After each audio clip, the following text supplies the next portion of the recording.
booni maaliif garuu maaliif lubbuu kee irratti murteessite ta'uun qabu waan hin taane hojjette waan hin taane irratti daladde booniin har'a lubbuu si of dabarsitee jirti finyoodhaan yookaan immoo of rarraaste jedhanii dubbachaa jiranii yookaan miidiyaan kanarratti olii gadi oofamaa jira namni boonii wallaaltan hin jirtan boonii juusii namni wallaaltan hin jirtan feemisa beekamtu tiktookii kana gubbaarraa tattafattu qofaltu nama abbaa manaasee akkaan kabaju nama abbaa manaasee akkaan jaallatu namni wallaalee hin jiru obboleewwan assalaamu alaikum warahmatullahi wabarakaatu jirra jirtu baga jiraattan isiniin jedha waan hedduu garaa nama nyaatu waan hedduu nama rifachiisu miidiyaa kana gubbaarratti arge maaliif garuu maaliif uummanni keenya lubbuu isaa irratti of murteessa murtee hin taane murtee du'aa maaliif of irratti fudhata obboleettiin keenya har'a kunoo nu gidduu dhabamtee jirti addunyaa irraa boqottee jirti gara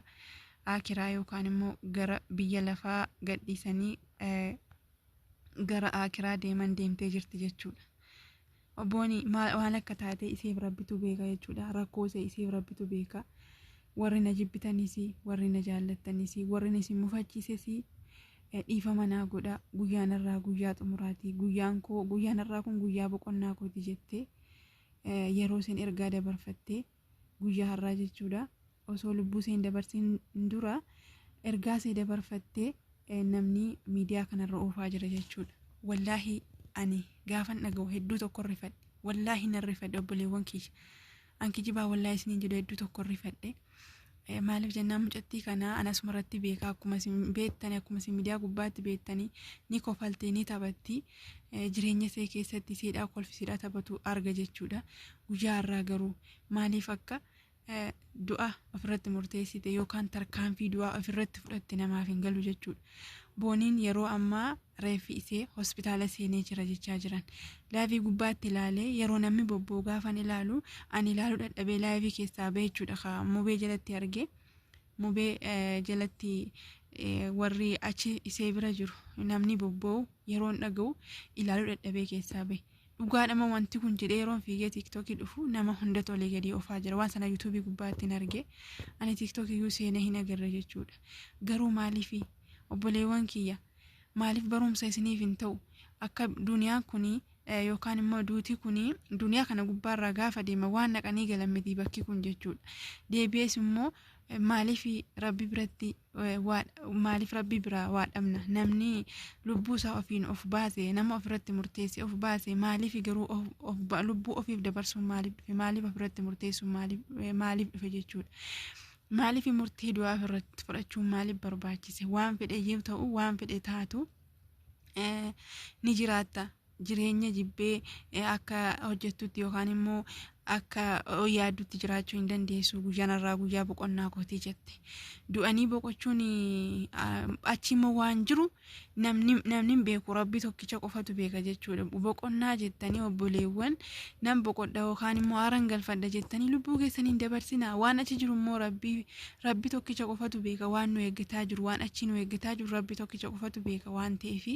ani nin boqodhaa ani kanan ta'a jettanii lubbuu keessan of hin dabarsinaa maali obboleewwan kiyya maal taatan guyyaa ofii seetiyyuu jechuudha duutii kuni gaafa seennuftu lafitti jalaa baqatan hin jiru kanarra ofii keessan ofirratti murteessanii miti lafitti jalaa baqatan hin jiru jechuudha du'a osoo isheen iyyuu himattee dhufte osoo isheen yeroo akkasiitti dhufaa jiraa jettu taate du'ii lafitti baqatan hin jiru osoo silaa baqatanii jalaa baqatan garuu du'a jalaa baqachuu hin dandeessu garuu boonii waan taate iseedhaaf rabbi qofatu beeka walumaa galatti booniin har'a lubbuu ishee dabarsitee jirti ni beektanii akkuma agartanii miidiyaa gubbaarratti agartanii yeroo darbe abbaa manaa isheetiif makiinaa bittee sarpiraayisii gootee warra aduwii kootii gubaa warra naan jaallanne kunoo jaarsa kiyya sarpiraayis godhee jira harreeyyuu hin bittu naan jettanii kunoo makiinaa bite jettee gammachuu isee jaarsa ishee waliin ibsattee turte jaalala ijoollee sanaa ni beektan abbaa manaatu aarse jechuudhaa fi ijoolleen sun akka abbaa manaa fi haadha manaan osoo hin taane akka obbolaa garaa tokko keessaa baanitti akka isaan itti taphatanii akka isaan itti wal jaallatan miidiyaa gubbaa kanarratti argaa oolla jechuudha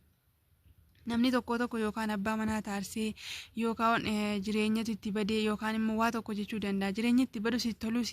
akka itti jiraachaa jirtu isee qofatu of beeka jechuudha. Isee fi rabbi isee qofatu beeka jechuudha. Kanaaf iyyuu abbaa manaa itti balleessa jechuudhaaf abbaa manaa isii akka itti jaallatu miidiyaa kana gubbaarratti argaa jirra. Isee fi abbaa manaa isii akka itti waliin jiraatan akka itti waliin jiraatan yeroo isin jiru akka itti wal jaallatanii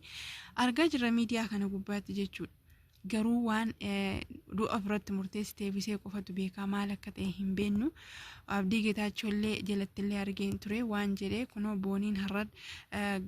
nagaa turtee garuu ammoo sa'aatii ammaa kanatti addunyaarraa boqottee jirti yeroo inni jedhu a'uuz billaahi min sheexaanir rajiim. Wallaahi ani hin beekaareen hinuma rifadhe bakka maal dhugaa ta'uu qaba wanni kun dhugaa ta'uu qabu. Ani waa takka yeroo namni fuudhee olii gadi deemu hanga nama baay'ee jalatti arguutti hin amanu jechuudha. Garuu waan kana immoo miidiyaa guutummaa yuutuubarootaa fi tiiktookota warra tiiktookaraa warra fiimesootatu fuudhee olii gadi oofuutti jira jechuudha. Waan kana soba jechuudhaa fi mucattiis waan iseen haasoftee viidiyoo iseen gadhiisaa jiran. Kanaaf iyyuu obboleewwan kiyya maaliif akka iseen lubbuu isee irratti du'a murteessite hin beeknu. Iseen kaatee kanaaf hin murteesse jechuu hin dandeenyu. Kanaafuu lubbuu isee hamaaru waan jechaa nama wallaalisa jechuudha. Boonii waan goonu hin qabnu nagaan boqodhu siin jedha. Lubbuu kee irratti of murteessite murtee du'aaf irra fudhatte lubbuu kee hamaaru waan jechaa nama wallaalisa jechuudha.